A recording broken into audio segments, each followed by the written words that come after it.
Le Saint-Esprit a vivifié le Christ mort, l'élevant et l'amenant à la droite de Dieu, le faisant asseoir à sa droite au-dessus de toute chose. Puis, descendant dans la pauvre âme morte dans ses péchés, sous la domination de Satan, et lui disant, parce que Christ est mort pour toi, et que tu es morte avec lui, tu es vivifié avec Christ et élevé dans une vie nouvelle en lui.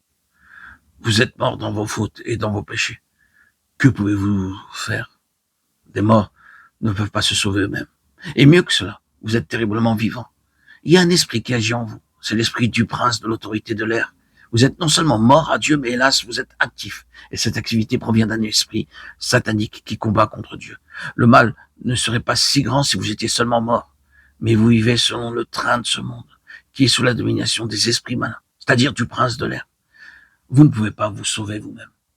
C'est alors que le Saint-Esprit vient à vous et vous révèle que Christ est mort pour vous, qu'il a pris votre place sur la croix, afin que par sa mort, il détruisit l'empire de la mort sur vous. Hébreux 2, 14. Croire au sacrifice expiatoire du Fils de Dieu, à sa mort pour nous, c'est naître en nouveauté de vie. C'est avoir la vie nouvelle. Par la puissance du Saint-Esprit en nous, nous sommes vivifiés à mesure que nous acceptons sa mort pour nous et notre mort en lui. Comme Christ a été ressuscité des morts en nouveauté de vie, nous de même, joints à lui en esprit, nous pouvons être assis dans les lieux célestes, dans cette position de victoire sur le péché et sur Satan. Oui, nous sommes non seulement vivifiés, mais nous sommes ressuscités avec lui dans sa vie de résurrection et amenés en lui à cette position de victoire. Il nous a fait asseoir avec lui. Votre position de victoire donnée de Dieu est là au-dessus de toutes les principautés, de toutes les puissances. Vous devez vivre dans l'air pur au-dessus des puissances des ténèbres et non dans les brouillards et les ténèbres du train de ce monde. Tel est le tableau fait par Paul aux Éphésiens dans les 2 premiers chapitres de cet épître. C'est plus qu'un tableau, c'est une réalité.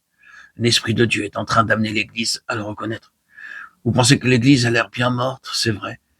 Mais pourtant, certains enfants de Dieu reconnaissent cette vérité. Et comme Stockmayer le dit, tout enfant de Dieu qui, par la foi, veut se frayer un chemin à travers le domaine de l'ennemi pour atteindre cette position de victoire dans la lumière si pure d'en haut, ferait ainsi le chemin pour les autres qui veulent le suivre.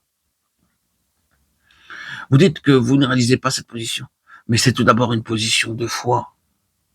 Si vous voulez la saisir, y croire, le Saint-Esprit vous apprendra comment demeurer dans cette position, jusqu'à ce que cet acte de foi devienne une réalité dans votre vie.